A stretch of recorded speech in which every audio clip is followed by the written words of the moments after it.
يود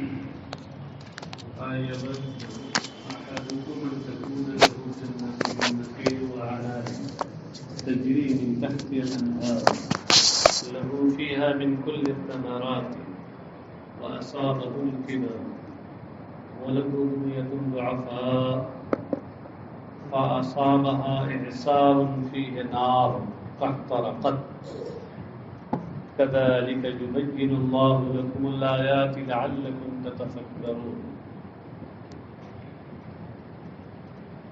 دیکھیں اس سے پہلے راہ خدا میں اللہ کی خوشنودی کے لیے اخلاص کے ساتھ مال خرچ کرنے والوں کی تعریف کی گئی اور ایک تمثیل کے ذریعے سے یہ بتایا گیا کہ جو لوگ اخلاص کے ساتھ اور ریا سے دور رہتے ہوئے اللہ کی خوشنودی کی طلبگار ہو کر راہ خدا میں مال خرچ کرتے ہیں ان کا حال ایسے ہی ہے کہ جیسے کسی بلند زمین میں بلند و زرخیز زمین میں کوئی باغ ہو جس پر زور کی بارش ہوئی ہو تو سبحان اللہ خوب فصل لہلائے اور ڈبل پیداوار جتنی عام طور سے پیداوار ہوتی ہے ڈبل پیداوار ہو. اور اگر زور کی بارش نہیں ہوئی ہلکی پھلکی بھی بارش ہے تب بھی پھل اس میں آئے پیداوار ہو اس میں سمجھے. تو یہی حال ان لوگوں کا ہے کہ وہ راہ خدا میں خرچ کرتے ہیں تو ان کا یہ خرچ رائے گا نہیں جاتا کسی حال میں بہرحال ان کا فائدہ انہیں ملتا ہے. اب یہاں سے ان لوگوں کا بیان ہے کہ جو دکھاوے کے لیے مال خرچ کرتے ہیں ان کا مقصد اللہ کی رضا جوئی نہیں ہوتا. تو کیا ہے کہ ان کا یہ سب مال اور یہ کیا دھرا سب اکارت ہو جاتا ہے. وہ تو یہ سوچتے ہیں کہ ہم نے راہ خدا میں بہت کچھ لٹایا ہے اور ان کی امید یہ ہوتی قیامت کے دن جہاں کوئی کسی کا پرسان حال نہیں ہوگا کوئی کسی کا کی مدد نہیں کرے گا تو ہمارا یہ صدقہ اور ہماری یہ مال یہ ہماری مددگار ہوں گے. لیکن وہاں کیا ہوگا جب پہنچیں گے تو دیکھیں گے کہیں کچھ نہیں سب ریا کی نظر ہو چکا ہاں سب بیکار ہو چکا. تو اس کی مثال دی ہے اس سے کہ جیسے کسی شخص کا باغ ہو کھجور کا یا انگور کا باغ ہو اور بڑا شاندار باغ ہے وہاں سینچائی اور پانی کا بھی پورا انتظام ہے اور اب اس کے بعد کیا ہوا کہ وہ شخص جو باغ کا مالک ہے وہ بوڑھا ہو گیا اور اس کے بچے بھی ابھی چھوٹے چھوٹے ہیں کام کے لائق نہیں اس کا سہارا دینے کے لائق نہیں. باغ اپنا پوری شباب پر ہے مجھے کہ اچانک کیا ہوا کہ آندھیوں کا ایک بگولا آیا. بگولا جانتے ہیں نا گھومتے ہوئے جو ہوا چلتی ہے بگولا آیا اور اس میں آگ بھی تھی اس نے سارا باغ جلا کے خاکستر کر دیا. اب یہ بڑھاپے کا وقت ہے اس کو زیادہ ضرورت ہے اسے کوئی مددگار بھی نہیں بچے بھی چھوٹے. اب اچانک ایک دم سب جس سے اس نے آس لگا رکھی تھی وہ سب کے سب ختم ہو گئے. یہی حال ریاکاری کے ساتھ اخلاص سے خالی ہو کر جو لوگ اپنا مال خرچ کرتے ہیں تو ان کا حال بھی یہی ہوگا کہ وہ تو آس اور امید لگائے ہوں گے بڑا پیسہ میں نے اللہ کی راہ میں دیا ہے ہاں لیکن جتنا دیا اس سے زیادہ دکھاوا کیا. تو ایسے لوگوں کے بارے میں اللہ تعالیٰ فرماتا ہے کہ ٹھیک ہے جس کے لیے جس کو تم نے دکھایا انہیں سے لے لو جا کے ہمارے لیے تو تم نے کیا نہیں ان کو دکھانے کے لیے کیا تھا تم نے ریا کے لیے ٹھیک ہے آج مل گیا نا تم کو ان میں نام ہو گیا تمہارا کہ بڑا داتا ہے بڑا سخی ہے بڑا فیاض ہے بڑا چندہ دیتا ہے. جی دیکھیے اس کا تعلق ریا کا اور اخلاص کا تعلق نیت سے. کوئی اگر کھل کر چندہ دے تو اس کے آپ اخلاص پر بھی شبہ نہ کیجیے. ہو سکتا ہے اس لیے وہ دے رہا ہو کھل کر تاکہ لوگ اس پر یہ تہمت نہیں لگائیں کہ ہے مالدار مگر کچھ نہیں دیتا. اس لیے دے رہا ہے وہ تاکہ اس کو دیکھ کر اور دوسرے لوگوں کو بھی رغبت ہو. اگر ان نیتوں سے دے رہا ہے تو اس کو اپنے دینے کا تو ثواب ملے گا ہی، اس نیت خیر کا بھی الگ سے ثواب ملے گا. نور علی نور. اور اگر صرف اس لیے دے رہا ہے کہ لوگ ہمیں بہت بڑا سخی کہیں، بڑا چندہ دیتے ہیں، تو یہ ریا دکھاوا ہے. اس کا نتیجہ سب پتہ. اَيَوَدُّ أَحَدُكُمْ أَن تَكُونَ لَهُ جَنَّةٌ. اَيَوَدُّ یعنی اَيُحِبُّ، یود بمعنی یحب، اور اس میں حمزہ استفہام انکاری کے لیے ہے. کیا تم میں سے کوئی اس بات کو پسند کرتا ہے، چاہتا ہے، ان تکون لہ جنت بستان من نخیل و عناب، کہ اس کے کھجور یا انگور کا کوئی باغ ہو، تجری من تحت الانہار، جس کے نیچے دریا بہہ رہے ہوں، لہو فیہا من کل الثمرات، یعنی لہو فیہا ثمر من کل الثمرات، اس میں ہر طرح کے پھل ہوں. وَأَصَابَهُ الْكِبَرُ، اس سے پہلے قد نکال کر بتایا کہ یہ جملہ یہ حال واقع ہے، اس لیے کہ ماضی جب حال ہو تو اس صورت میں قد کا ہونا ضروری ہے. لفظ میں ہے تو سبحان اللہ، ورنہ مقدر، یہاں مقدر ہے. جبکہ اسے بڑھاپا آیا، فضعف عن الکسب، بڑھاپا کا وقت آیا تو اب وہ کمانے سے عاجز ہو گیا. بڑھاپے میں ایسا بوڑھا ہو گیا کہ کما نہیں سکتا. وَلَهُ ذُرِّيَّةٌ ضُعَفَاءُ، اولاد صغار، ذریۃ الضعفاء کا ترجمہ کر دیا. اور اس کے چھوٹے چھوٹے بچے ہیں، لا يقدرون علیہ، وہ بھی کمانے پہ قادر نہیں، کمانے کی ان کے اندر بھی سکت اور طاقت نہیں. فَأَصَابَهَا إِعْصَارٌ فِيهِ نَارٌ، تو اس سے ہوا کا ایک بگولا آیا. اعصار یعنی ریح شدیدہ. اعصار کے معنی بتائے انہوں نے تیز آندھی، تیز ہوا، لیکن یہ معنی مکمل نہیں.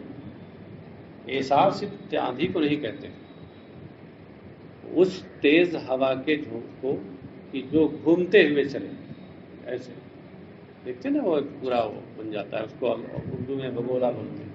بگولا، گرد باد، گرد باد جیسے گرد آب ہوتا ہے، گرداب جس کو بولتے ہیں، گرداب آپ لوگ پانی میں بھی تو ہوتا ہے، گرداب بھنور جس کو کہتے ہیں، وہ گرد آب اور یہ گرد باد. ہاں کیا کہا؟ بونڈر. جی ہاں، عوامی زبان یہی ہے، صحیح کہہ رہے ہیں. گھومتے ہوئے چلتا ہے نا، اس میں جو چیز پڑ جاتی ہے اڑا دیتا ہے، کاغذ کپڑا جو بھی، اسی کو کہتے ہیں عربی میں اعصار، بگولا بولتے ہیں اسی کو. اب اس میں آگ ہو، فاحترقت، تو وہ جل جائے، اس کا باغ پورا جل جائے. فَفَقَدَهَا أَحْوَجَ مَا كَانَ إِلَيْهَا، تو وہ اپنے اس باغ کو اس وقت کھو دے جبکہ سب سے زیادہ اسے اس کی حاجت ہو. احوجہ اس میں تفضیل ہے حاجت سے. ہاں، ایسے وقت میں اس کو کھو دے جبکہ اس کی زیادہ اسے حاجت ہو. وَبَقِيَ هُوَ وَأَوْلَادُهُ عَجَزَةً مُتَحَيِّرِينَ لَا حِيلَةَ لَهُ، وہ اور اس کی اولادیں بے بس اور حیران و پریشان ہوں کہ ان کے پاس کوئی تدبیر نہ ہو. لہذا تمثیل لنفقۃ المرائی والمان فی ذہابها وعدم نفعها احوج ما یکون الیہ فی الاخرہ. یعنی یہ تمثیل ہے ریاکاری کرنے والے اور احسان جتانے والے. احسان جتانے والے میں جو ہوتا ہے اس میں بھی ریاکاری بھی ہوتی ہے، ریاکاری کے ساتھ ساتھ اور اذیت ناکی بھی ہوتی ہے. دو چیزیں ہوتی ہیں.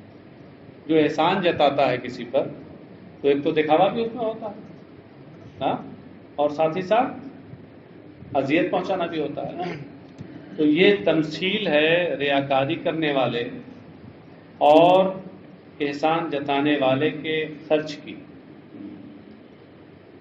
فی ذہابہا وعدم نفعہا، اس کے ایسے وقت میں چلے جانے اور مفید نہ ہونے، فائدہ نہ پہنچانے کی، جبکہ آخرت میں اس کی اسے زیادہ ضرورت ہوگی، جبکہ آخرت میں، تو یہ وجہ جو ہے اس کا تعلق کس سے؟ ذہابہا وعدم نفعہا سے، ایسے وقت میں چلے جانے اور فائدہ نہ پہنچانے کی تمثیل ہے کہ جب آخرت میں اس کو اس کی زیادہ ضرورت ہوگی۔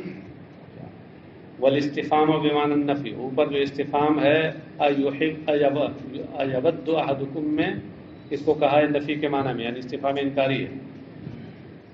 یہ تو عام مفسرین نے لکھا ہے، یہ تمثیل ہے۔ وعن ابن عباس هو لرجل عمل بالطاعات ثم بعث له الشيطان فعمل بالمعاصي حتى أغرق أعماله۔ اور حضرت عبداللہ ابن عباس رضی اللہ عنہما سے روایت ہے اس آیت کی تفسیر میں کہ یہ اس شخص کے لیے ہے کہ جس نے بڑے نیک کام کیے، مطلب اپنی زندگی میں اس نے خوب نیک کام کیے، ثم بعث له الشیطان، اور پھر اس کے پر ایک شیطان مسلط کر دیا گیا، شیطان بھیج دیا گیا۔ شیطان تو سب کے ساتھ پیدا ہوتا ہے، مطلب ہے کہ شیطان کی جو اس کے اوپر مسلط تھا یہ اس کے چکر میں آ گیا، فعمل بالمعاصی، تو اس نے گناہ کے کام کیے، حتی اغرق اعمالہ، یہاں تک کہ اپنے سارا کیا دھرے اعمال سب ڈبو دیے۔ مطلب اعتبار تو خاتمے کا ہوتا ہے نا، خاتمہ اس کا گڑبڑ ہوا، شروع میں تو بہت اچھا تھا مگر خاتمہ گڑبڑ۔ تو حضرت عبداللہ ابن عباس سے منقول ہے کہ یہ اس شخص کی تمثیل ہے، بات سمجھے؟ لیکن سیاق آیت اور وہ پہلی والی کے زیادہ موافق ہے، جمہور مفسرین وہی کہتے ہیں۔ كَذَلِكَ يُبَيِّنُ اللَّهُ لَكُمُ الْآيَاتِ لَعَلَّكُمْ تَتَفَكَّرُونَ، یوں ہی اسی طرح، یعنی جس طرح مذکورہ والا باتیں بیان کی گئی ہیں اسی طرح اللہ تبارک تعالیٰ تمہارے لیے آیتیں بیان کرتا ہے تاکہ تم غور و فکر کرو، فَتَعْتَبِرُونَ، تو اس سے عبرت حاصل کرو۔ یہ جو مثالیں دی گئی ہیں اس میں دوسروں کی، ان سے عبرت حاصل کرو۔ یا ایھا الذین آمنوا انفقوا من طیبات ما کسبتم ومما اخرجنا لكم من الارض ولا تيمموا الخبيث منه تنفقون منه ولستم بآخذيه الا ان تغمضوا فيه واعلموا ان الله غني حميد۔ اس میں یہ بتایا گیا ہے کہ راہ خدا میں جو خرچ کرو تو اچھا مال دو، یہ نہیں کہ چھانٹ کے چھٹا چھٹایا مال جو بالکل بیکار ہو، کوئی نہ لے، وہ دو۔ غور کرو اگر تمہیں وہ چھانٹ کر کے کوئی دے، یعنی تمہارا کچھ کسی کے ذمے ہو اور وہ تمہیں اس طرح کا چھٹا چھٹایا مال دے، تو کیا تم اسے پسند کرو گے؟ نہیں پسند کرو گے۔ تم کیسے ہی پسند کرتے ہو کہ راہ خدا میں اس طرح کا گیا گزرا چھٹا چھٹایا مال، راہ خدا میں تو اچھا دو۔ یا ایھا الذین آمنوا، اے ایمان والو، انفقوا من طیبات ما کسبتم، تم نے جو کمایا ہے اس میں سے عمدہ مال میں سے خرچ کرو۔ یہاں انفاق سے مراد زکوٰۃ دینا ہے، انفقوا یعنی زکو، زکوٰۃ دو۔ من طیبات جیادی، یہ طیبات کے معنی بتاتی ہیں، جیاد جید کی جمع ہے، تو طیب بمعنی جید، طیبات بمعنی جیاد۔ تم نے جو مال کمایا ہے اس میں سے عمدہ، اپنی کمائی کے عمدہ مال میں سے خرچ کرو زکوٰۃ میں۔ وَمِمَّا أَخْرَجْنَا لَكُم مِّنَ الْأَرْضِ، اور ہم نے زمین میں سے جو پیدا کیا ہے، نکالا یعنی پیدا کیا ہے، اس میں سے عمدہ میں سے تم خرچ کرو، جو خود تم نے کمایا ہے یا زمین میں جو پیداوار ہوئی ہے، اس میں سے جو بھی راہ خدا میں دو تو عمدہ میں سے۔ من الحبوب والثمار، یہ بیان ہے ما اخرجنا میں ماں کا، اور اس سے پہلے طیبات نکال کر اشارہ یہ کیا کہ یہ معطوف ہے اس سے پہلے والے پہ، ما کسبتم معطوف ہے، تبھی تو جیسے طیبہ اس سے پہلے طیبات ہے، اس سے متعلق ہے، ایسے ہی یہاں طیبات کا اس سے بھی تعلق ہے۔ تو ہم نے زمین سے تمہارے لیے جو غلے اور پھل پیدا کیے نکالے، ان میں عمدہ میں سے تم خرچ کرو۔ ولا تیمموا الخبیث منہ، لا تیمموا یعنی لا تقصدوا، تیمم بمعنی قصد، خبیثہ کا معنی الردیہ، گندا یعنی خراب، منہ مذکورہ والا چیز، اگرچہ وہ دو چیزیں ہیں مذکورہ ما قبل میں، یعنی ما کسبتم اور دوسرے ما اخرجنا لکم، لیکن مذکور کی تعویل میں یہ دو کی طرف بھی واحد کی ضمیر لوٹ رہی ہے، یہ بتانا چاہ رہے ہیں کہ ضمیر و مرجع میں عدم مطابقت کا اعتراض مت کیجیے گا، مطابقت ہے یہاں، اس لیے کہ بتاویل المذکور یہ ضمیر ادھر لوٹ رہی ہے۔ ولا تیمموا الخبیث منہ، اور تم مذکورہ بالا چیزوں میں سے خراب کا قصد نہ کرو، خراب دینے کی نیت نہ کرو۔ تنفقون فی الزکاۃ، زکوٰۃ میں جسے تم خرچ کرو، یہ تنفقون کے بارے میں بتا رہے ہیں، حال من ضمیر تیمم، یہ لا تیمم میں جو واو ضمیر فاعل ہے اس سے حال ہے۔ ولستم بآخذیہ، آخذی یہ اس میں فاعل ہے، جمع کا صیغہ ہے، آخذینہ تھا، اضافت کی وجہ سے نون گر گیا۔ وَلَسْتُمْ بِآخِذِيهِ أَيْ الْخَبِيثِ، اس ضمیر آخذی میں جو ضمیر ہے اس کا مرجع بتا دیا خبیث، اس خراب، اور تم اس خراب چیز کو بھی نہیں لینے والے نہیں ہوگے، یعنی نہیں لوگے۔ لو اعطیتموہ فی حقوقکم، اگر تمہارے حقوق میں تمہیں وہ دی جائے، مثال کے طور پر تم نے کسی کو قرض دیا تھا، تمہارا حق اس کے اوپر تھا، اب وہ اگر اس قرض کو لوٹائے اور خراب مال دے جو تم یہاں زکوٰۃ میں دے رہے ہو، اس طرح کا خراب مال تمہیں دے تو تم اس کو لو گے؟ نہیں لو گے۔ الا ان تغمضوا فیہ، مگر یہ کہ تم اس میں چشم پوشی سے کام لو۔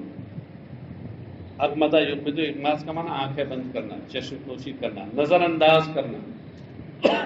بالتساہل وغض البصر، بائے تصویر ہے، اغماض کی تفسیر یہ کر رہے ہیں، یعنی اس میں سہل انگاری اور چشم پوشی کے ذریعے تم اپنی نگاہوں کو پست کرو۔ اغماض کے معنی بتائے ہیں، سہل انگاری کرنا اور چشم پوشی کرنا، مطلب ہے کہ جان بوجھ کر بھی سوچو، اچھا چلو دے رہا تھا کچھ دے رہا دے رہا۔ فَكَيْفَ يُتْوَدُّونَ مِنْهُ حَقَّ اللَّهِ، تو پھر تم اس سے، اس خراب چیز سے اللہ کا حق کیسے ادا کرو گے؟ اللہ کا حق کیسے ادا کرتے ہو؟ وَاعْلَمُوا أَنَّ اللَّهَ غَنِيٌّ حَمِيدٌ، اور یہ جان لو کہ اللہ تمہارے ان مالوں سے، تمہارے خرچ کیے ہوئے مالوں سے بے نیاز ہے، اسے کوئی ضرورت نہیں ہے، فائدہ تمہارا ہی ہے اس میں۔ حمید محمود علی کل حال، اور ہر حال میں وہ قابل تعریف ہے، سراہا ہوا ہے۔ حمید بمعنی محمود، اشارہ کیا کہ فعل کبھی فاعل کے معنی میں ہوتا ہے، کبھی مفعول کے معنی میں ہوتا ہے، یہاں مفعول کے معنی میں۔ الشیطان یعدکم الفقر ویأمرکم بالفحشاء واللہ یعدکم مغفرۃ منہ وفضلا واللہ واسع علیم، شیطان تمہیں غریبی سے ڈراتا ہے، یہ یعید وعدہ، یعید وعیدن سے بنا ہے، اس کا معنی ڈرانا، وعید ڈرانا، اور ایک وعدہ یعید وعدن آتا ہے، اس کے معنی ہوتے ہیں وعدہ کرنا۔ شیطان تمہیں غربت سے ڈراتا ہے، یعنی یخوفکم بہ ان تصدقتم، کہ تمہیں اس سے ڈراتا ہے اگر تم صدقہ کرو گے۔ شیطان ڈراتا ہے کہ اگر تم صدقہ کرو گے تو تمہارا مال چلا جائے گا، تمہارا، تم غریب ہو جاؤ گے۔ فَتُمْسِكُوا، ہونا چاہیے تھا فَتُمْسِكُونَ، ہونا یہی چاہیے تھا، کیونکہ اس کا عطف ہے یعیدوں پر۔ تو جب شیطان یعنی یہ الشیطان یعیدکم اس جملے پہ عطف ہے اس کا، اور جب جو اس جملے پہ عطف ہے تو اس صورت میں ظاہر ہے حالت رفعی میں ہوگا، یہاں نصب کی تو کوئی صورت ہے نہیں، تم سے پورا بنانا نہیں ہے، اس لیے کہ وہ نسخے میں یہی ہے کہ سمجھ لو ہونا یہ چاہیے تھا، یعنی بنانا شروع کر دو. ہاں ایک دن میں نے بتایا ایک جگہ، مطلب 2-3 دن پہلے کی بات ہے کہ کتاب میں، تو ایک کہہ رہا طالب علم سے بنا دو، میں نے سن لیا اتفاق سے بنا دو. میں کہا تمہیں کچھ پتا بھی ہے کہ کسے بنایا جاتا؟ ہر غلطی نہیں بنائی جاتی، نسخے کی غلطی ہو، ناسخ کی غلطی تو بتائی جاتی ہے، بنائی نہیں جاتی. کاتب کی غلطی ہو تو وہ بنائی جاتی ہے، اس کو کاٹ کے بنا دیا جائے گا. ناسخ کی غلطی وہ نہیں بنائی جائے گی. ہر نسخہ ایک تصنیف کے درجے میں ہوتا ہے، ہاں کیونکہ اس کا تعلق مصنف سے ہوتا ہے، اور مصنف کی جو تصنیف ہے اس میں ہمیں کیا حق ہے کاٹ کے پیٹنے. زیادہ ہم اس سے راضی نہیں ہیں تو اس پہ ہم جو قرار واقعی جو بات ہے بتا دیں گے، تنقید کر دیں گے اس کو. ہاں صاحب، تو تم اسے روک لیتے ہو. کیا مطلب ہے؟ بخل سے کام لیتے ہو، مال نہیں پا کرتے. شیطان تمہیں ڈراتا ہے غربت سے تو تم مال کو روک لیتے ہو. وَيَأْمُرُكُم بِالْفَحْشَاءِ، اور وہ تمہیں برے کام کا حکم دیتا ہے، یعنی البخل ومنع الزکاۃ، یعنی بخل کنجوسی کرنے اور زکوٰۃ نہ دینے کا تمہیں حکم دیتا ہے. علماء نے لکھا ہے کہ قرآن کریم میں فحشا کا لفظ جہاں جہاں آیا ہے اس سے مراد زنا اور بدکاری ہے، سوائے اس جگہ کے کہ یہاں اس سے مراد بخل ہے. سمجھ گئے؟ واللہ یعیدکم مغفرۃ منہ وفضلا، اور اللہ تم سے اس خرچ کرنے پر اپنی مغفرت کا وعدہ کرتا ہے، یعنی اپنی جانب سے تمہارے گناہوں کی بخشش کا وعدہ کرتا ہے. وفضلا یعنی رزقا خلف منہ، اور اپنے فضل کا وعدہ کرتا ہے تم سے. فضل سے مراد کیا ہے؟ اس رزق کا وعدہ کرتا ہے جو اس کی جانب سے اس کا قائم مقام ہوگا، بعد میں آئے گا.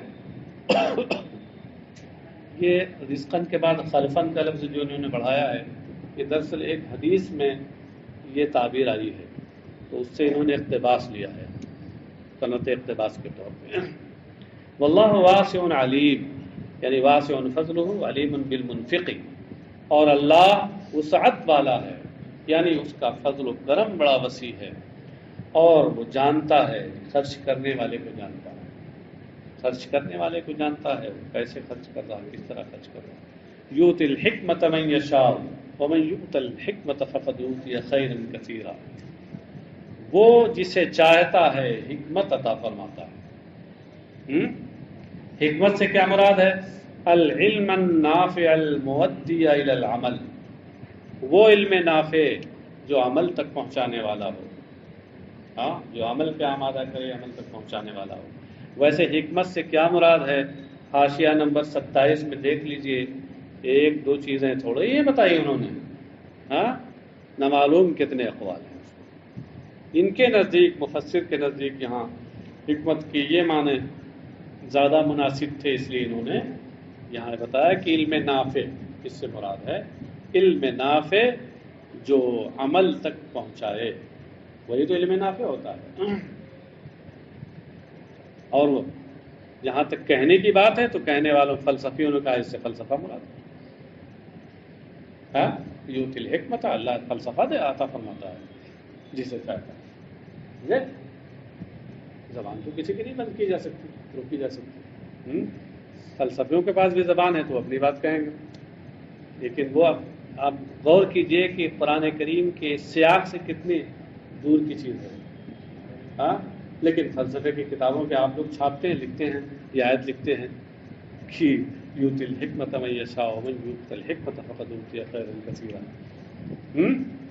ومن یؤت الحکمۃ فقد اوتی خیرا کثیرا، اور جسے حکمت عطا کی گئی یعنی علم نافع عطا کیا گیا جو عمل پہ ابھارنے والا ہو، عمل تک پہنچانے والا ہو، تو اسے خیر کثیر عطا کی گئی، خیر کثیر بہت بھلائی عطا کی گئی. کیوں؟ لمسیرہ للسعادۃ الابدیہ، کیونکہ دائمی سرخروئی اور کامیابی تک وہ پہنچانے والی ہے. سعادت کے معنی کیا ہوتا ہے؟ کامیابی اور سرخروئی. وما یذکر الا اولو الالباب، اور اس سے عقل والے ہی، عقل مند ہی نصیحت حاصل کرتے ہیں. یذکر اصل میں یتذکر باب تفاعل سے. اور آپ تو علم سب کی ساری کتابیں پڑھ چکے ہیں جو یہاں داخل ہیں. معلوم ہے آپ کو کہ باب تفاعل میں جب فا کلمہ زال ہو تو تائے تفاعل کو دال کا ہم جنس کر کے اس کو اس میں ادغام کر دیتے ہیں. اور بھی صورتیں ہیں اس میں، لیکن ایک صورت یہ بھی ہے اس میں کہ تائے تفاعل کو دال کا ہم جنس کر کے اور اس کو اس میں ادغام کر دیتے ہیں. تو اس طرح ہو گیا یذکر. کہتے فیہ ادغام التاء فی الاصل فی الذال، اس میں دراصل تا کا ادغام ذال میں ہے، یعنی بدلنے کے بعد. تو یذکروا کا معنی کیا ہوا؟ یتعظ، نصیحت حاصل کرتے ہیں، نصیحت قبول کرتے ہیں. الا اولو الالباب، اصحاب العقول. اولو اس کے معنی اصحاب، الباب لب بمعنی عقل کی جمع ہے، تو اس کے معنی عقول کے ہو گئے. عقل مند ہی لوگ اس سے نصیحت حاصل کرتے ہیں. وما انفقتم من نفقۃ ونذرتم من نذر فإن اللہ یعلمہ وما للظالمین من انصار. اور جو بھی تم خرچ کرو، جو بھی تم خرچ کرو، یہ من نفقۃ میں من بیانیہ ہے، ماں کا بیان ہے. ہاں اَأَدَّيْتُم مِّن زَكَاةٍ وَصَدَقَةٍ، جو بھی تم راہ خدا میں خرچ کرو، یعنی زکوٰۃ یا صدقہ جو بھی دو. اور نذرتم من نذر، یا جو بھی نذر مانو، فوفیتم بہ، اور پھر تم اسے پورا کرو. یہ وفیتم بہ اس لیے آگے بڑھایا کہ اس کے بعد جو اس پر جو جملہ مرتب ہو رہا فإن اللہ یعلمہ فیجازیکم علیہ، یہ اسی وقت مرتب ہوگا نذر پر جب کہ وفا بالنذر ہو، نذر کو پورا کرنا ہو. ورنہ صرف نذر مان لینا یہ کوئی نیکی کا کام نہیں ہے. نذر آپ نے مان لیا، منت مان لی اور پورا نہیں کیا تو اور گناہ کا کام ہوگا، ہے نا. نذر شرعی. اس لیے یہاں مفسر نے فوفیتم بہ کو یہاں بڑھایا ہے. کیوں بھائی؟ لگتا ہے رات بھر جلسہ کیا ہے. ماشاء اللہ ہم تو یہاں پڑھا رہے ہیں، آپ کے ساتھی پڑھ رہے ہوں گے، آپ کو پتہ نہیں کہاں سیر ہو رہی ہوگی، سیر اللہ، سیر پتہ نہیں کون سی سیر ہو رہی ہے. رات کے سب تقریریں اور کیا کیا سب ماشاء اللہ ابھی ذہن میں ہوں گے. نذرتم من نذر فوفیتم بہ، اور یا تم نے جو منت مانی پھر اسے پورا کیا، تو یقین اللہ اسے جانتا. اس سے پہلے جگہ جگہ بتایا جا چکا ہے کہ وہ علیم یعلمہ، اللہ جانتا ہے، علم والا ہے. اس سے بطور کنایہ مراد ہے جزا اور بدلہ دینا. ہاں جانتا ہے تو اس جاننے کا جو نتیجہ ہے وہ اللہ لاتا ہے، اور وہ کیا ہے؟ اس پر جزا دینا. فإن اللہ یعلم فیجازیکم علیہ، وہ تمہیں اس پر بدلہ دیتا ہے. صحابی کے حوالے سے نیچے دیکھے لکھا ہوا ہے، محشر نے لکھا ہے یعنی اثبات العلم کنایۃ عن الجزاء فہو معذور. یہاں یجازیکم یعلمہ کے بعد لا کر علم کو جو ثابت کر رہے ہیں اللہ کے لیے، اس سے بطور کنایہ مراد ہے جزا دینا. وما للظالمین من انصار، اور ظالموں کا کوئی مددگار نہیں. ظالموں سے مراد یہاں کون ہیں؟ بمنع الزکاۃ والنذر اور بوضع الانفاق فی غیر محلہ من معاصی اللہ. زکوٰۃ نہ دے کر اور نذر پوری نہ کر کے ظلم کرنے والے، یا اللہ کی نافرمانیوں میں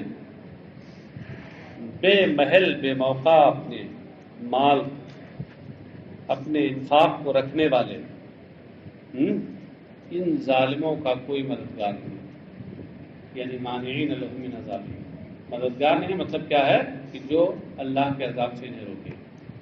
ان تبدوا الصدقات فنعما هي وان تخفوها وتؤتوها الفقراء فهو خير لكم ويكفر عنكم من سيئاتكم والله بما تعملون خبير. اگر تم صدقے ظاہر کرو، علانیہ دو، فنعما ہی، تو پھر کیا کہنے، فنعما ہی، بہت خوب، اچھا کام ہے یہ. نعمہ اصل میں نعمہ تھا، نعمہ جو افعال مدح میں سے ہے. تو ہم نے جو کیا کہنے ترجمہ کیا ہے وہ غلط نہیں ترجمہ کیا ہے، ہاں سوچنے میں آپ نے غلط کیا ہے. تو کیا کہنے، یہ بھی تو تعریفی کے لیے ہے. وَإِن تُبْدُوا الصَّدَقَاتِ فَنِعِمَّا هِيَ، اگر تم صدقات یعنی نفلی صدقے علانیہ دو، کھل کر دو، فَنِعِمَّا هِيَ اَيْ نِعْمَ شَيْءٌ إِبْدَاؤُهَا، تو یہ اظہار بھی بہت اچھی چیز ہے. اشارہ یہ کیا کہ نعمہ میں جو ماں ہے یہ نعمہ کا فاعل ہے، اور یہ یہاں شیئن کے معنی میں ہے، سمجھے. اور ہیا یہ کیا ہے، یہ اس کا مخصوص بالمد ہے، لیکن اس کا مضاف محذوف ہے. ہیا یعنی ابداؤہا، اور مضاف کے حذف پر قرینہ یہاں ان تبدو ہے. تبدو ابدا کی بات چل رہی ہے نا، اظہار کی، وہی اس پر قرینہ ہے. مطلب صدقے اگر تم علانیہ دو تو بہت اچھی چیز ہے، علانیہ دینا اچھی چیز ہے. وَإِن تُخْفُوهَا تُسِرُّوهَا وَتُؤْتُوهَا الْفُقَرَاءَ فَهُوَ خَيْرٌ لَكُمْ، اور اگر تم خفیہ طریقے پہ دو اور غریبوں کو دو تو یہ تمہارے لیے اور بہتر ہے. اور بہتر ہے، کس سے اور بہتر ہے، من ابدائها وایتائها الاغنیاء، یعنی ان کو علانیہ دینے اور مالداروں کو دینے سے. کیا مطلب ہے، صدقہ جو بھی مال دیا جائے کسی کو نفلی صدقہ ہے تو وہ آپ غریبوں کو بھی دے سکتے ہیں، امیروں کو بھی دے سکتے ہیں نفلی. ارے بھئی آپ نے کوئی تحفہ دیا، یہ بھی شریعت کی نگاہ میں صدقہ نیکی کی چیز ہے، اور ہر نیکی کی چیز پر شریعت میں صدقہ کا اطلاق ہے. آپ نے ایسے ہی کوئی چیز دے دی کسی مالدار کو، یہ بھی صدقہ ہے. غریب کو دیا، یہ بھی صدقہ ہے. دونوں میں ثواب ہے، لیکن یہ ہے کہ اگر آپ غریب کو دو تو اس میں زیادہ ثواب ہے، امیر کو دینے میں بھی ہے. اور چھپا کے دیں تو بھی ثواب ہے. علانیہ دیں، ریاکاری کے طور پہ نہ ہو، ریاکاری کے طور پہ نہ ہو، علانیہ دیں تو اس میں بھی ثواب ہے، لیکن چھپا کے دینے میں زیادہ ثواب ہے. یہ صدقات نافلہ کے بارے میں بات ہے. اور صدقات مفروضہ یعنی جن کو زکوٰۃ کہتے ہیں، زکوٰۃ، تو زکوٰۃ کے بارے میں جائز تو دونوں ہے، چھپا کے دیں یا علانیہ دیں، لیکن علماء نے فرمایا کہ عام حالات میں علانیہ دینا بہتر ہے، جب کہ ریاکاری کی نیت نہ ہو. ریاکاری کی نیت نہ ہو تو عام حالات میں علانیہ اس لیے بہتر ہے تاکہ کم سے کم وہ شخص متہم نہ ہو کہ لوگ کہیں کہ کیسا آدمی اتنا مال رکھتا ہے زکوٰۃ بھی نہیں دیتا. چلیں صاحب آگے دیکھیے. اما صدقۃ الفرض، کہتے رہ گیا فرض والا صدقہ یعنی زکوٰۃ، فالافضل اظہارها، تو اس میں بہتر ہے اس کو علانیہ دینا، لیقتدی بہ ولئلا یتهم، دو اس کے فائدے بتا رہے ہیں، تاکہ اس کی پیروی کی جائے اور اس پر الزام اور تہمت نہ لگائی جائے. الزام تہمت نہ لگائی تو جانتے ہیں، پیروی کی جائے مطلب یہ ہے کہ لوگ دیکھ کر اس کی نقل کریں کہ بھئی یہ اچھا کام یہ دے رہے ہیں تو ہم بھی دیں، تو کار خیر کا ایک باعث بنے گا تو اس کو اپنے صدقہ دینے کا تو ثواب ملے گا ہی، اور اس کار خیر کا جو باعث بنا اس کا ثواب بھی ملے گا. وَإِيتَاؤُهَا الْفُقَرَاءَ مُتَعَيَّنٌ، اور صدقہ فرض کا غریبوں کو دینا، فقراء کو دینا متعین ہے، یا امیروں کو نہیں دے سکتے. وَيُكَفِّرُ عَنْكُم مِّن سَيِّئَاتِكُم، یکفر کے بارے میں بتا رہے ہیں کہ یا اور نون کے ساتھ قرات ہے، یا کے ساتھ ابن عامر اور امام حفص کی قرات ہے، اچھا، اور نون کے ساتھ بقیہ مجزوما بالعطف على محل فهو ومرفوعا على الاستئناف، یکفر اور یکفر دونوں طریقے سے، جزم کے ساتھ بھی رفع کے ساتھ بھی۔ ہاں، اگر آپ جزم کے ساتھ پڑھیں گے تو اس صورت میں جو یہ فہوا ہے، فہوا اس سے پہلے فہوا خیر لکم، جو ان کی جزا ہے، ان یہ جازمہ ہے نا، تو یہ شرط کو بھی جزم دیتا ہے اور جزا کو بھی تو جزم دیتا ہے، اس کی جو جزا ہے وہ بھی تو محل جزم میں ہوتی ہے۔ تو اس طرح ہوا خیر لکم یہ محل جزم میں ہے، تو آپ اگر یکفر کو آپ معطوف مانیں ہوا خیر لکم کے محل پر، تو محلن چونکہ وہ مجزوم ہے لہذا اس کو بھی مجزوم پڑھیں۔ وہ مرفوعاً علی الاستئناف، اور مرفوعاً پڑھیں آپ اس کو، یکفروں کو مرفوعاً پڑھیں استئناف کے طور پر، یعنی یہ الگ جملہ ہوگا، یا یہ جملہ مستانفہ ہو، اس پر معطوف نہ ہو۔ ترجمہ کیا ہوگا؟ ترجمہ یہ ہوگا کہ یکفر عنکم من سیئاتکم، اور تمہارے کچھ برائیوں کو، تمہارے کچھ گناہوں کو وہ مٹا دے گا۔ کچھ گناہ کہا ہے، سارے گناہ نہیں، کیونکہ سارے گناہ یہ صدقے سے نہیں مٹتے ہیں، سارے گناہ تو صرف توبہ سے مٹتے ہیں، ہاں، صدقے سے سب نہیں، کچھ گناہ مٹتے ہیں، اس لیے من یہاں استعمال کیا گیا تبعیضیہ۔ واللہ بما تعملون خبیر عالم بباطنہ کظاہرہ لا یخفی علیہ شیء، بات بالکل ظاہر ہے۔ بس